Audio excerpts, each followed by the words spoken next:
My dear students, कैसे हैं। आशा करता हूँ बिल्कुल ठीक होंगे और आपकी फैमिली में भी सब ठीक होंगे और एग्ज़ाम की जो प्रिपरेशन है आपकी बहुत अच्छी चल रही होगी और आप स्वस्थ रहें, ऐसा हम ईश्वर से प्रार्थना करते हैं और आपका पेपर जो है बहुत अच्छा जाए। तो जो टॉप 20 फिजिक्स में हम सीरीज चला रहे हैं उसमें आपके जो हमने 9 डेरिवेशन हैं वो हमने आपको करा दिए हैं। अब इसके बाद जो 10th डेरिवेशन है जो बहुत इम्पोर्टेंट है और जो आपके एग्ज़ाम में आने की 100% उम्मीद है, तो आप निश्चित रूप से इसको करेंगे और अच्छे मार्क्स लाएंगे। तो बिना देर किए हुए शुरू करते हैं इस डेरिवेशन के लिए। तो ये डेरिवेशन है क्या? एक वृत्ताकार लूप के द्वारा उसके केंद्र पर उत्पन्न चुंबकीय क्षेत्र का व्यंजक प्राप्त कीजिए। वृत्ताकार लूप या कुंडली कह सकते हैं। कोई लूप क्या होता है? एक तार को हम क्या करते हैं, मोड़ लेते हैं इसे वृत्ताकार रूप में, तो वो आपका लूप कहलाता है या उसे कुंडली कहते हैं। तो उस वृत्ताकार कुंडली में जब हम धारा प्रवाहित करते हैं तो उसे हम धारावाही वृत्ताकार कुंडली कहते हैं। और जब धारा प्रवाहित करेंगे तो निश्चित रूप से उस तार के चारों ओर क्या होगा, चुंबकीय क्षेत्र उत्पन्न हो जाएगा। तो उसी को हमें ज्ञात करना है। तो हेडिंग क्या है? हेडिंग है आपका धारावाही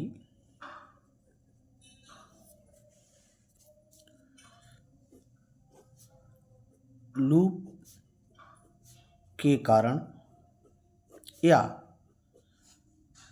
कुंडली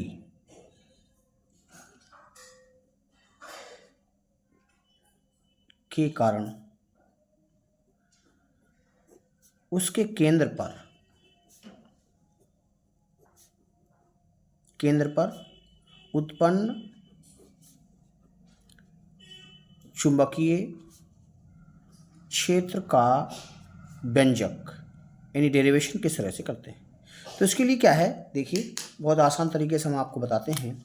एक क्या है, एक तार है इस तरह से, इसको हम वृत्ताकार रूप में ऐसे एक कॉइल के रूप में इस तरह से मोड़ लेते हैं। इस तरह से ये तार जो है इस तरह से आप देख सकते हैं। यहाँ पर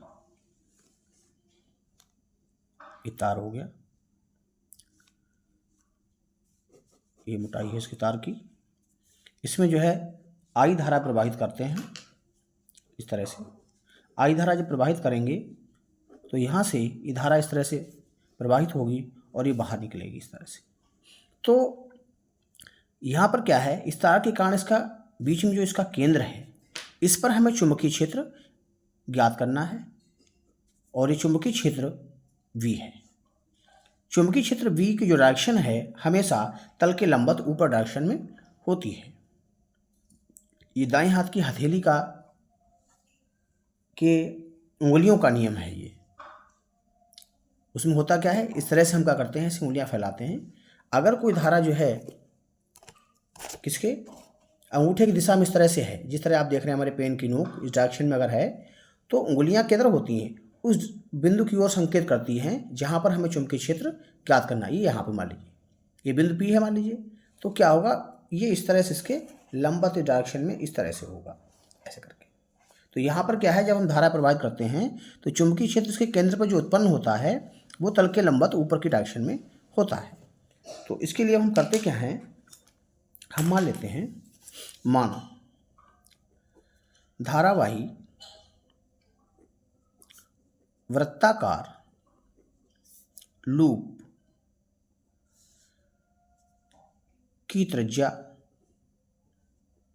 स्मॉल a और इसमें प्रवाहित विद्युत धारा I है। ठीक है, तो अब इसे हम हल कैसे करते हैं वो ध्यान दीजिए। इसके लिए हम करते क्या हैं, सबसे पहले इस कुंडली के एक छोटे से भाग को ले लेते हैं मान लीजिए क्या है, ये छोटा है, यानी अल्पांश भाग, अल्पांश का मतलब बहुत छोटा भाग हमने ले लिया जिसकी लंबाई डेल्टा एल है इस तरह से, और इसकी जो केंद्र से दूरी है आपको पता है त्रिज्या के बराबर होगी, अर्थात स्मॉल ए हो गई है। ठीक बात। तो इस अल्पांश लंबाई के कारण जो उत्पन्न चुंबकीय क्षेत्र है डेल्टा एल लंबाई है, तो इससे उत्पन्न चुंबकीय क्षेत्र जो होगा वो डेल्टा बी होगा, जिसको हम वायो सेवर्ट के नियम से ज्ञात करते हैं। वायो सेवर्ट का नियम आप जानते हैं, डेल्टा बी बराबर क्या होता है, μ0/4 I delta L sine theta upon में आर स्क्वायर होता है। तो यहाँ पर हम मान लेते हैं क्या, माना लूप की अल्पांश लंबाई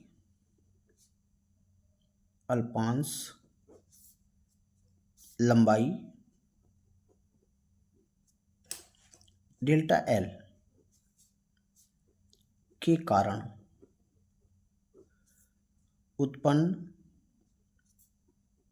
चुंबकीय क्षेत्र क्या है, डेल्टा पी है, इस तरह से। तो वायो सेवर्ट के नियम से, वायो सेवर्ट का नियम क्या है, डेल्टा वी बराबर क्या हो गया, μ0/4 I delta L sine theta upon में आर स्क्वायर की जगह पर क्या है, त्रिज्या ए स्क्वायर होगी। ठीक है। अब यहाँ पर जो थीटा है, थीटा एंगल क्या होगा, 90 डिग्री का होगा। क्यों? क्योंकि वृत्ताकार लूप है एक। आप जानते हैं अगर हम किसी वृत्ताकार तार है या वृत्त से उसकी त्रिज्या को अगर हम मिलाते हैं और वहाँ पर एक स्पर्श रेखा खींच दें तो वो हमेशा क्या है, उस पर लंबवत होती है, अर्थात ये 90 डिग्री का एंगल बनाती है। तो यहाँ से ये जो थीटा है वो आपका 90 हो गया, मीन्स दैट साइन 90 की वैल्यू 1 हो गई। यहाँ क्या करेंगे, हम इसकी वैल्यू 1 रख देंगे, यानी कि डेल्टा बी बराबर μ0/4 आई डेल्टा एल साइन 90 और अपान में ए स्क्वायर। ठीक है, इसकी वैल्यू 1 हो गई। तो इस तरह से आपका μ0/4 आई डेल्टा एल अपान में ए स्क्वायर ठीक हो गया। ये अच्छे से आपको समझ में आ गया होगा। अब आपने देखा कि यहाँ पर ये जो वृत्ताकार लूप है इसके छोटे भाग के कारण उत्पन्न चुंबकीय क्षेत्र इतना आ गया। ऐसे ही पूरा लूप हम ये मान लेते हैं छोटे छोटे अवयवों से, यानी कि छोटे छोटे अल्पांश लंबाई के भागों से मिलकर बना हुआ है। तो क्या करते हैं, ये छोटे छोटे भागों को हम क्या करते हैं, जोड़ लेते हैं। और जोड़ने के लिए क्या करेंगे, देखिए जोड़ के लिए हम सिग्मा का इस्तेमाल करते हैं। तो संपूर्ण लूप के कारण केंद्र O पर उत्पन्न चुंबकीय क्षेत्र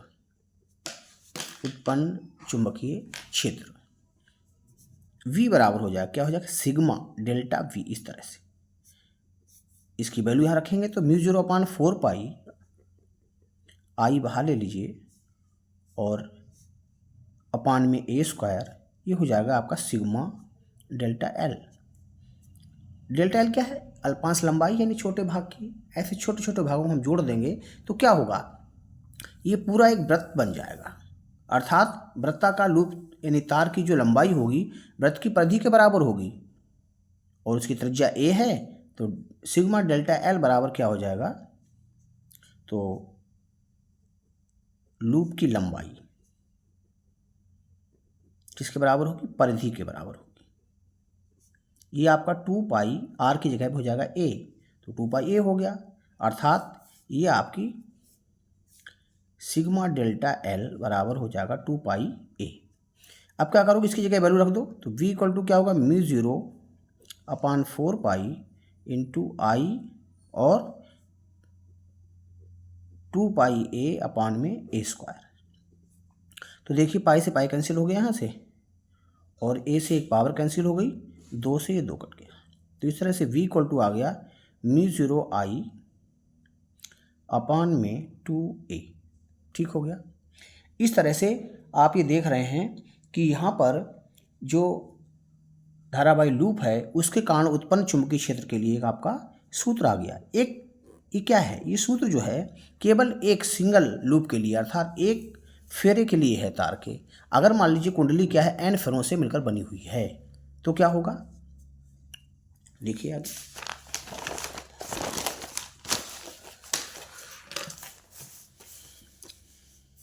देख सकते हैं आप, यदि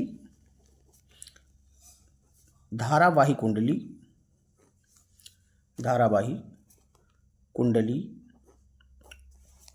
कैपिटल N फेरों से बनी है तो क्या होगा, चुंबकीय क्षेत्र B बराबर हो जाएगा μ0 Ni अपॉन में 2a। इस तरह से ये आपका एक डेरिवेशन आ गया। ये बहुत इंपॉर्टेंट है, आप इसको तैयार कर लें निश्चित रूप से। इसके साथ ही साथ एक हम छोटा सा डेरिवेशन के साथ और लगाते हैं जो बहुत इंपॉर्टेंट है। क्या है कि कोई आवेशित कण किसी चुंबकीय क्षेत्र के लंबवत प्रवेश करता है तो उसकी जो वृत्ताकार पथ बनता है उसकी त्रिज्या के लिए आप सूत्र ज्ञात कीजिए। तो क्या है, देखो मैं आपको बताता हूँ।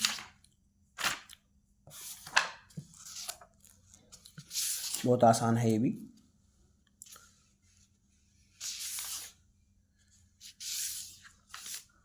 देखें,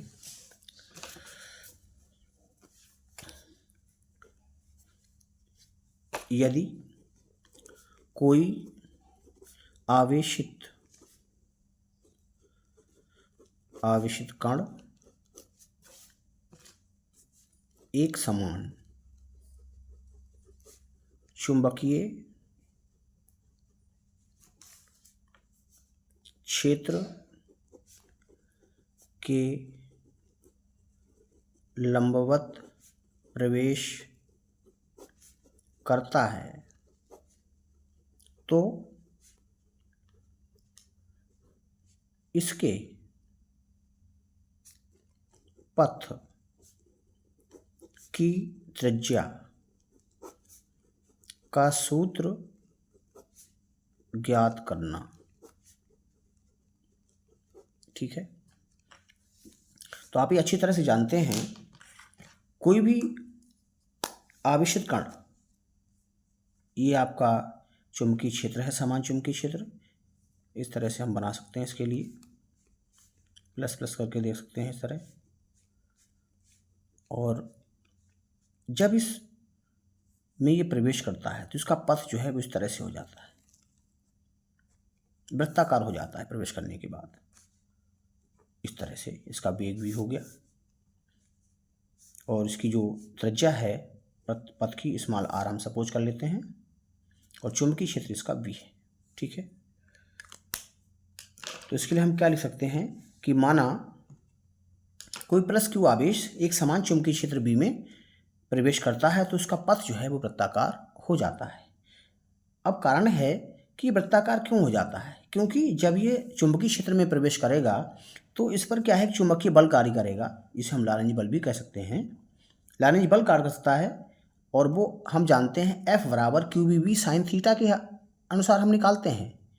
तो यहाँ पे हम लिख सकते हैं मान प्लस Q आवेश एक समान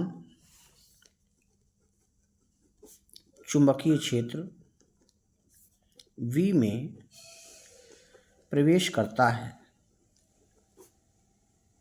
तो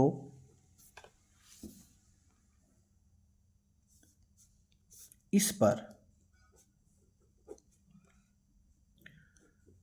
कार्य करने वाला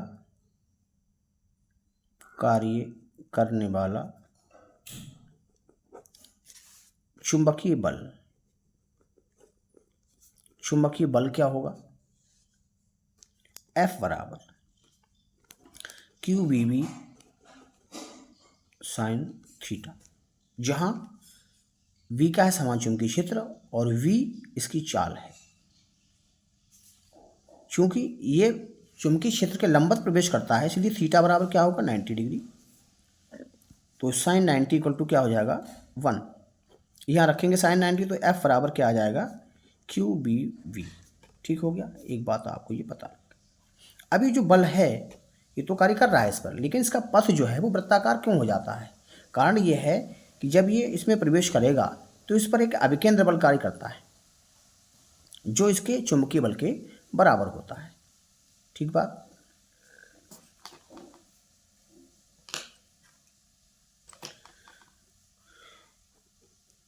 कण पर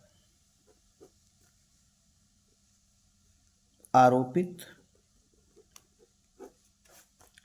अभिकेंद्र बल चुंबकीय बल के बराबर होगा यदि वृत्ताकार पथ की त्रिज्या स्मॉल r है तो अभिकेंद्र बल F बराबर क्या हो जाएगा, mv²/r, जहाँ m क्या है, आवेशित कण का द्रव्यमान है। तो अब हमें पता है कि दोनों बल कैसे हैं, आपस में बराबर हैं। तो क्या होगा, इनको बराबर कर दीजिए। तो यहाँ से ये आपका QBB बराबर हो गया mv²/r। ठीक है, एक बी से भी कट गई। ठीक है, तो r बराबर क्या हो जाएगा, mb/QB। ये इसकी त्रिज्या के लिए एक सूत्र आ गया। ठीक है, अब इसको अच्छी तरह से देख लें और आपको ये समझ में आ गया होगा अच्छी तरह से। बहुत आसान है, इजी है।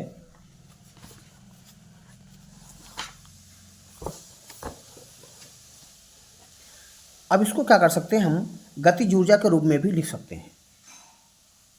कभी कभी सिद्ध करने को आ जाता है गतिज ऊर्जा के रूप में इसकी त्रिज्या ज्ञात कीजिए। तो गतिज ऊर्जा क्या होती है कण की, के बराबर हाफ mv²। तो यहाँ से देखिए गतिज ऊर्जा के बराबर हाफ mv²। ठीक हो गया। तो यहाँ से हम क्या करेंगे, यहाँ से v की वैल्यू निकाल लीजिए। इम्प्लाइज दैट v² बराबर हो जाएगा 2k/m। तो यहाँ से v = हो गया √2k/m। ये वैल्यू उठा करके हम कहाँ रख देंगे, इस r बराबर mv/QB में रख देंगे। तो देखिए r इक्वल क्या हो जाएगा फिर, m, v की वैल्यू अभी आपको हमें बताई 2k/m, और अपान में क्या हो जाएगा QB। ठीक, एक m से हमें ये यहाँ से इसे काटेंगे तो इसके रूट लग जाएगा इस तरह से, और रूट लगाने के बाद ये दोनों शामिल करके लिख दीजिए। r = क्या हो जाएगा, √2mk/QB। इस तरह से ये गतिज ऊर्जा के फॉर्म में एक त्रिज्या का सूत्र आ गया। तो इस तरह से ये दोनों को आप तैयार कर लीजिए अच्छी तरह से। जो बच्चे पहली बार हमारे चैनल को देख रहे हैं वो सब्सक्राइब जरूर करें। इस टाइप के और भी बहुत सारे डेरिवेशंस हम आपको देंगे, 20 डेरिवेशंस आपको हम देंगे, और वो जरूर एग्ज़ाम में आएंगे, ये हमारा आपसे प्रॉमिस है। साथ ही अभी हम 100 जो अतिलघु और बहुविकल्पी क्वेश्चन हैं उनके विद सॉल्यूशन हम आपको प्रोवाइड कराएंगे। तो चैनल को ज़रूर आप सब्सक्राइब करिए और आगे वीडियो देखने के लिए, और अपने साथियों को शेयर भी कीजिए। Thank you.